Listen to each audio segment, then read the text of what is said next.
Should you buy Battle of Kings? That is what we're going to answer here today on this game review here on AP Games. Before we get started, I just want to say thank you to Wenkly Studio for the free key. I've enjoyed my time playing Battle of Kings. For those of you that are new to my game reviews and my channel, first of all, I want to say welcome. My game reviews, here's how it goes. So, first we're going to describe the game, just talk about it, what it is in general. Then we're going to go on to gameplay, so what you actually do throughout the game. Finish up with what makes it fun, what makes it challenging, what makes it engaging, and then finally, we've got my rating, my summary, and my recommendation on whether or not you should buy the game. So, with that, let's go ahead and get into the review, starting with the description. Battle of Kings, it's sort of a classic tower defense game with some pretty cartoony graphics. There's a little bit of a twist when it comes to the tower defense game formula that it has. First of all, it's got your traditional tower defense in place, but it also has a versus mode. That versus mode pits players' defenses against one another as you send troops to complement regular troops that are sent each round. So you have to defend one side while you attack the other side. Try and penetrate your opponent's defenses while defending your own side, and that sort of thing. So a nice little head-to-head combat strategy game that you can play here as well. The game is available both in virtual reality and not. This review concerns only the normal version of the game. I'm not a fancy VR boy just yet. Sorry. But that's what it is. So, a pretty classic tower defense game set in a medieval fantasy genre. Gameplay. So, the gameplay is, well, for the tower defense version, it's pretty standard when it comes to just your regular tower defense genre. You use your starting gold to build initial defenses, you kill stuff each round with your defenses, and then you build new towers and expand your defenses. You can upgrade your existing towers to improve their damage, their range, their firing rate, and some of them have persistent effects. For example, you've got an ice tower that slows down enemies. That persistent effect, it'll slow them down more, and it'll slow them down for a longer period of time as you upgrade the tower. Some levels, you have an ability to direct the path of enemies by purchasing barricades, which causes them to go on one route or another, but for the most part, they're pretty set on just a standard route. You hold out until the round ends. You try and kill as many of the opponents and hold out and make sure that your castle lives. Each enemy that gets through your defenses reduces your castle by 5%, so that means you have 20 lives total each round, and you just want to try and make it through the round with as much of your castle remaining as possible. However, the gameplay in the head-to-head version is a little bit more refreshing. So you defend one gate while you send troops out the other side. Each round, you have a standard number of troops that are sent, just like in a normal tower defense game. That number increases each round, again like a normal tower defense game. Each round you can upgrade certain troops to make them faster, to make them tougher, that sort of thing, as well as send additional troops with a set amount. So it allows you to that's kind of your offense, right? Your left hand, that's kind of your offense. You can also, sending more troops puts pressure on the opponent, but the other thing that it does is it allows you to upgrade your gold mine. Your gold mine gives you a standard set amount of gold at the start of each round. So by sending more troops, it allows you to improve your gold mine. Improving your gold mine means that you get more gold persistently each round. So that's your bonus right there. And obviously you need to build towers on your defensive flank to stave off the wave of enemies that your opponent sends at you. And in the same way that you can send additional troops and upgrade troops to send at your opponent, they can do the same thing to you. The first player who loses their castle, they lose. That's it. So head to head. The challenges. This review is kind of two-parted. So you've got the tower defense version, and then you've got the versus mode. The challenges of the tower defense version, it's pretty standard for a tower defense version.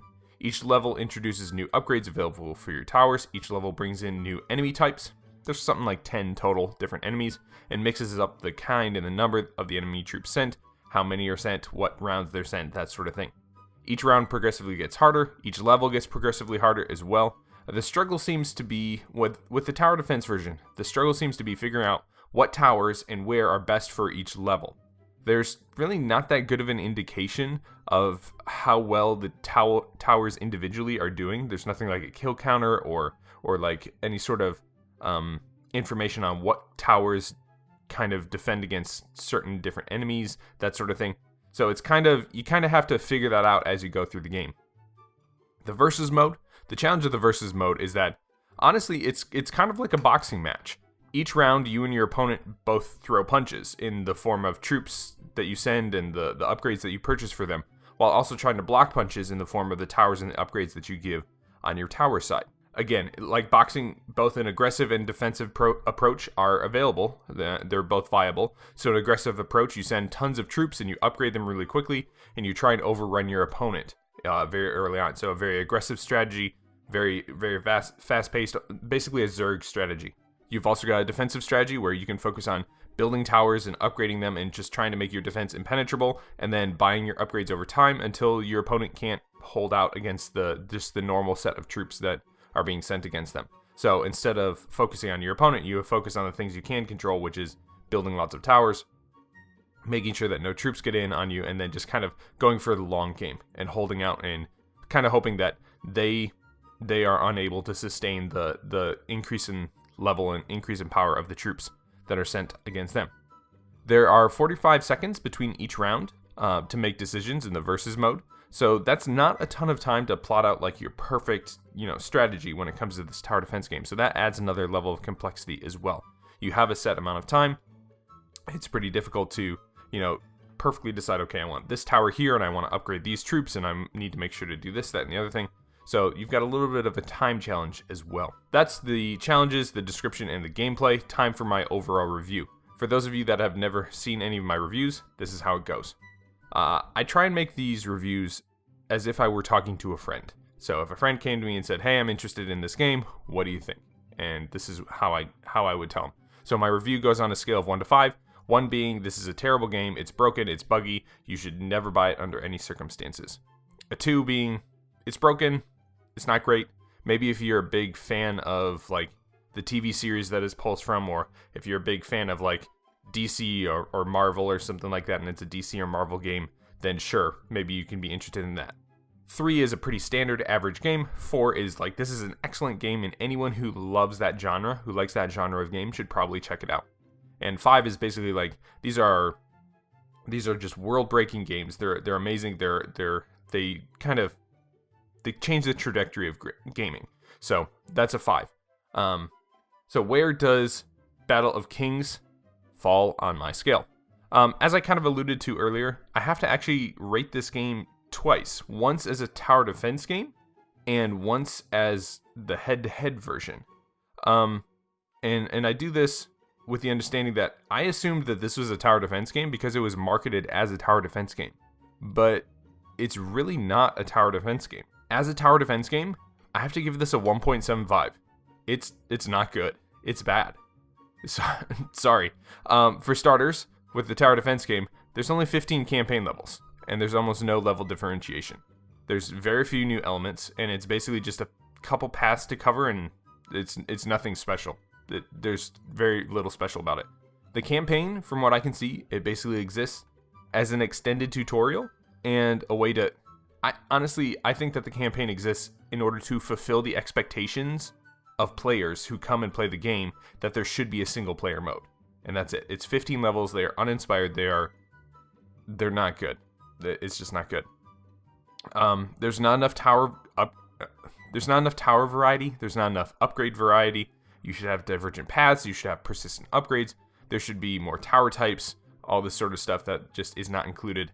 The campaign is just frustrating, really. The difficulty curve ramps up really sharply after the first island, and you're really not given enough tools to deal with everything in the level. The other thing is that defense seems to be skewed towards favoring lots of non-upgraded towers rather than like taking one tower and upgrading it a ton and like having it be just like really dominant, which in a good tower defense strategy game, both strategies should be viable, but they're not. Every enemy should not be worth the same number of percentage points. I think that's a huge oversight. A militiaman, a grunt, should not be worth the same amount of points as like a catapult or like a siege tower that's filled with those militiamen. So like a militiaman should be worth like 1%, whereas like the catapult should be worth like 20%. So I think that's an oversight. The narrator, the voice acting, I really appreciated at the start, and then I got really annoyed with it. It's really frustrating. It's incredibly condescending and patronizing. You let one enemy through and he's just like, we should build better defenses. So it just, no, it's bad. Honestly, the only redeeming part is the head-to-head battles. In the single-player campaign, there's 3 of them, one at the end of each island. As a tower defense game, At this time, there's basically no reason to buy or play anything other than like Bloons Tower Defense. Bloons is cheaper and free, cheap and or free, sorry.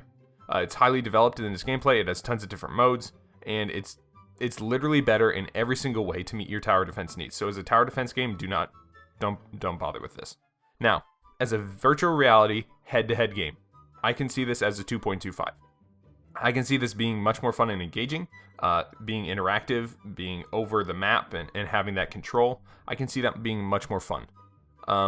In a head-to-head game, I can see this kind of like, I don't know if you guys know, like remember that old cartoon, Spy versus Spy, where you have like the black spy versus the white spy, and they're like trying to bomb each other and trying to spy on each other and stuff. I think that's how I see this head-to-head game. It's this fun punch and counter-punch game that you have, like a turn-based, it's basically like a turn-based strategy game where you have to punch and counter-punch all at the same time. Even so, I can see that being more engaging, more fun, but I'm still not a fan. The production value, the lack of towers, the lack of viable strategies, and all that's true for the tower defense mode. It still is true for the versus head-to-head mode. There's a lack of viable strategies. There's a lack of tower upgrades. There's a lack of persistent upgrades that you can have between matches. I think that all those things are just a huge oversight.